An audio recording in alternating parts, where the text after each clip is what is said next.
एक साफ कमरा अलग से बचा के रखें, जिसमें कि अगर एसी कम से कम चले। कोरोना में एसी बहुत खतरनाक होता है, क्योंकि एसी में जितना जल्दी हो टेस्ट करवा लें। टेस्ट करवाने से फ़ायदा ये होगा कि आपको ओमिक्रॉन की स्थिति क्या है, कोरोना की स्थिति क्या है, उसके बारे में बात करने की ज़रूरत नहीं है। उसका तो आइडिया आपको है ही है, या हो ही रहा होगा कि कितनी तेज़ी से बढ़ रहा है। इतना आपको बता दूं कि पिछले 4-5 दिनों से लाइव सेशंस में मैं लगभग 2 से 2,500 लोगों से बात कर चुका हूं जिनको ये इन्फेक्शन हुआ है। ये सारे अपने चैनल के लोग हैं, और ये जो प्रोग्राम है ये मैंने 5-6 चीज़ें उसमें से निकाली हैं जो सबसे ज़्यादा पूछे गए सवाल हैं। क्योंकि अब वो समय नहीं रहा कि अब मैं आपसे कहूँ कि तैयारी करें, क्योंकि आफत आपके सिर पे आ गई है। अब बात करते हैं कि कैसे इससे निपटना है, कैसे इससे बचना है, क्योंकि यही सारे सवाल ज़्यादातर लोगों ने पूछे थे जिनको हो गया है या जिनके परिवार में किसी को हो गया है। हम मान के चलते हैं कि सबको वैक्सीन लगी होगी, और हम मान के ये भी चलते हैं कि शायद किसी को वैक्सीन नहीं लगी होगी। तो ऐसी बातें करते हैं जो सबके काम की हो। सबसे ज़रूरी चीज़ समझने की ये है कि भारत में कुछ शहरों को छोड़कर, कुछ बड़े शहरों को छोड़कर बाकी शहरों में ये व्यवस्था नहीं है कि आपको पता चल सके कि आपको डेल्टा वेरिएंट हो रहा है या ओमिक्रॉन वेरिएंट हो रहा है। ये एक बहुत बड़ी समस्या है, क्योंकि लोगों के दिमाग में एक बात बैठी हुई है कि जो ओमिक्रॉन वेरिएंट है वो तो हल्का वाला है, कुछ होगा नहीं करेगा, कुछ करने की ज़रूरत नहीं है। हो सकता है कि उसको डेल्टा वेरिएंट हो, आपको पता ही ना हो। तो आप कृपया भगवान के लिए, खुदा के लिए ऐसा काम ना करें, लापरवाही वाला काम ना करें कि जब तक आपको सही से ना पता हो अपने दुश्मन को कम ना आके। आपको चाहे ओमिक्रॉन हो चाहे डेल्टा हो, अगर आपको कोरोना के लक्षण हैं तो ये 4-5 चीज़ें जो हैं वो अपने पास आप रख लें। खास तौर पे वो लोग जिन्होंने वैक्सीन नहीं लगवाई है, अपने घर में एक साफ कमरा अलग से बचा के रखें, जिसमें कि अगर किसी को कोरोना का इन्फेक्शन हो जाता है, पूरे घर को जब हो जाता है तो हो ही गया, लेकिन अगर मान लो 1 या 2 को हुआ है तो उनको अलग एक कमरे में आपको रखना है। और सबसे ज़रूरी चीज़ उसमें यह होनी है कि वो कमरा हवादार हो, उसकी खिड़कियां खुलती हो, एसी कम से कम चले। कोरोना में एसी बहुत खतरनाक होता है, क्योंकि एसी में हवा बाहर नहीं जाती है, वही घूमती रहती है, और फिर वो बाकी के और लोगों को भी संक्रमित करती रहती है। क्योंकि आप लोग एक ही घर में हैं, इसलिए संक्रमण तो हो ही सकता है, लेकिन कोशिश ये करिए कि गंभीर संक्रमण घर के बूढ़ों बुजुर्गों या जो मोटे लोग हैं उनको ना हो। तो उनको बचाने के लिए एसी का इस्तेमाल नहीं किया जाता है। इस बार अच्छी बात ये है कि ये जो अब की बार अटैक हुआ है ये जनवरी में हुआ है, इसमें एसी वैसे भी नहीं चलता है। तो पहली चीज़ ये है कि अपने घर में एक हवादार कमरा मरीज के लिए अलग से संभाल के रख ले। उसमें जो पलंग पड़ा हो उसके चद्दर उद्दर बिल्कुल साफ सुथरी धुली हुई हो। ये तो पहली चीज़ है। दूसरी चीज़, अगर आपको जरा सा भी खराश और बुखार की समस्या लग रही है, जितना जल्दी हो टेस्ट करवा लें। टेस्ट करवाने से फ़ायदा ये होगा कि आपको पता चल जाएगा कि आपको कोरोना है या नहीं है। ये भी पता चल सकता है कि आपको ओमिक्रॉन वाला है या डेल्टा वाला है। तो अगर आपको कोरोना हुआ है, ये मैं कह रहा हूँ सबको होगा, ये ओमिक्रॉन का लक्षण है, ये 98% सबको होना है। इसलिए बता रहा हूँ कि संभल के रहिए, क्योंकि इतने सारे जब लोगों को होगा तो जो भी कमज़ोर लोग हैं उनको वो ले डूबेगा।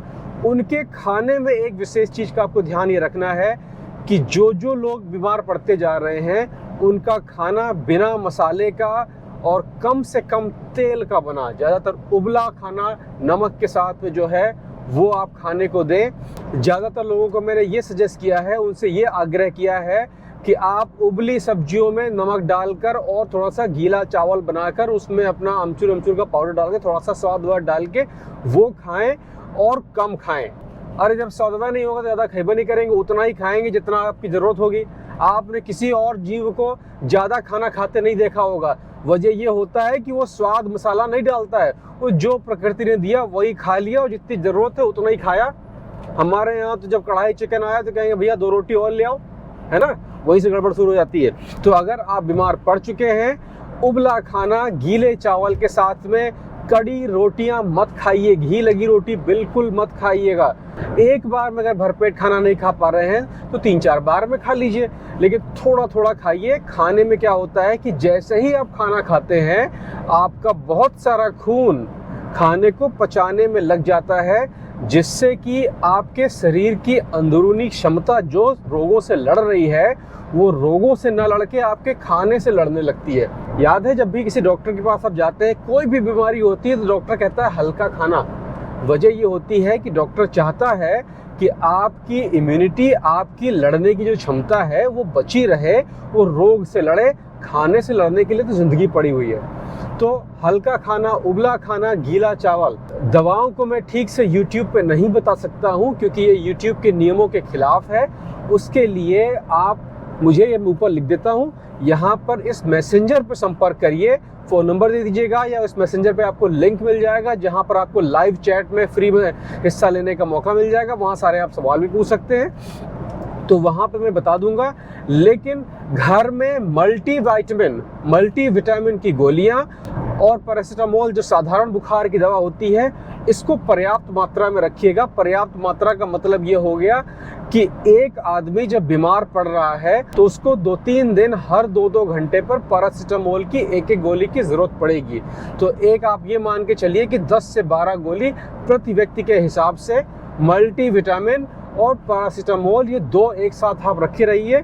इनसे आपका बहुत काम बन जाएगा। विटामिन सी की गोलियां हो तो उससे भी काम बन जाएगा। जो विटामिन सी होता है ज़्यादातर जूस से निकाला जाता है। एक चीज़ का ख्याल रखिएगा कि जितने भी विटामिन सी के जितने भी जूस के डिब्बे बाजार में मिलते हैं उनमें कोई विटामिन सी नहीं होता है।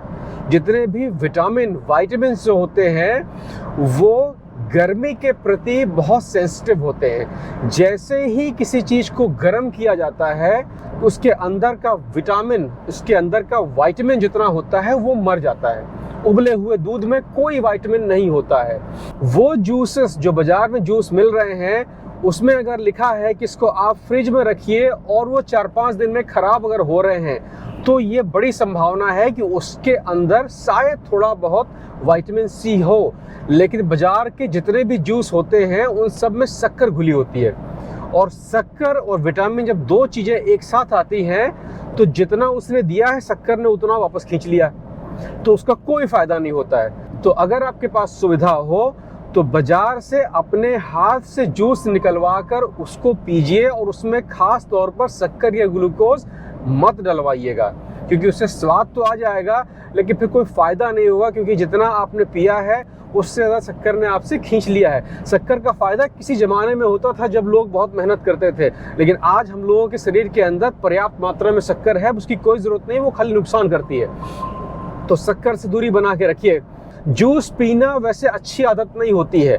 कोई भी चीज़ का जूस का मतलब कि बहुत सारा झुथरा जो होता है वो आपने फेंक दिया, उस पूरे झुथरे की ज़रूरत होती शरीर को, उसको फाइबर कहते हैं। तो अगर आप उसको फाइबर कहते हैं, एक गिलास जूस के लिए आपने शायद 4 या 5 मौसम्मी निचोड़े होंगे और इतना सारा गोला निकाल के फेंक दिया। अगर वो आपने गोला साथ में खाया होता तो आपको 2 ही मौसम्मी में पेट भर गया होता, और मतलब भर का जूस भी मिल गया होता और मतलब भर का फाइबर भी मिल गया होता। तो अगर हो सके तो फाइबर वाले जो फल हैं उनको खाइए, वो आपके विटामिन के बहुत अच्छे स्रोत हैं। इस समय जाड़ा भी चल रहा है, आपके घर में अगर छत है जहां धूप निकलती है बढ़िया, बाहर छत पे धूप में सीधी धूप बहुत तेज लग रही है तो छाही में कहीं खटिया उटिया बिछा के आराम से 2-3 घंटे रुकिए, जहां पर धूप की चमक पलट के आपके ऊपर आ रही हो। सूरज की जो रोशनी होती है वो विटामिन डी का प्रमुख स्रोत होता है। तो अगर आप बढ़िया से फल खा रहे हैं और रोज कम से कम 1-1.5-2 घंटा बाहर छत पे लेट रहे हैं, बीमार हैं, तो आपको किसी मल्टीविटामिन की ज़रूरत नहीं है। ये सारी नेचुरल चीज़ें हैं। लेकिन अगर आप बिल्कुल मंगल ग्रह पर रह रहे हैं, निकल ही नहीं सकते हैं कहीं से, तो गोली खरीद कर रख लीजिए। आपके यहाँ अभी तक अगर कोरोना का प्रकोप नहीं पहुँचा है, जितनी जल्दी हो सके अपना बूस्टर डोज, माने तीसरा डोज या पहला डोज अगर बिल्कुल नहीं लगा है, या दूसरा जो भी है वैक्सीन का 1 डोज जल्द से जल्द लगवा लें।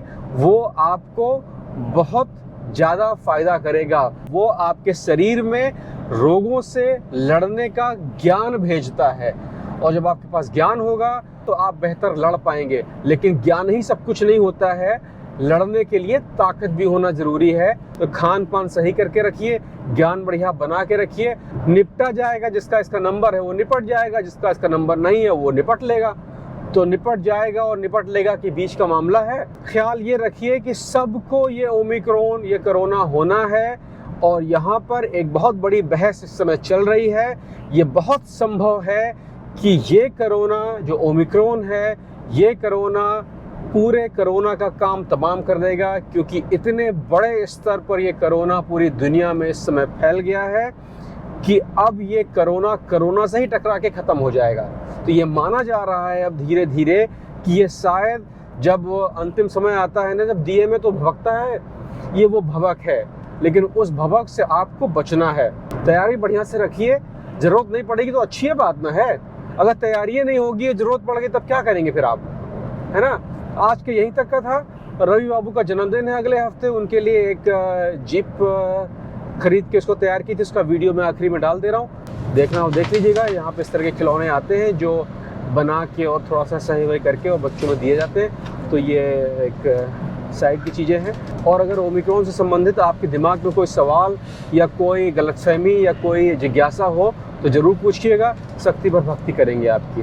फिर मिलेंगे, आज कहीं तक ख्याल रखिएगा अपना, बहुत अच्छा ख्याल रखिएगा अपना, फिर मिलते हैं।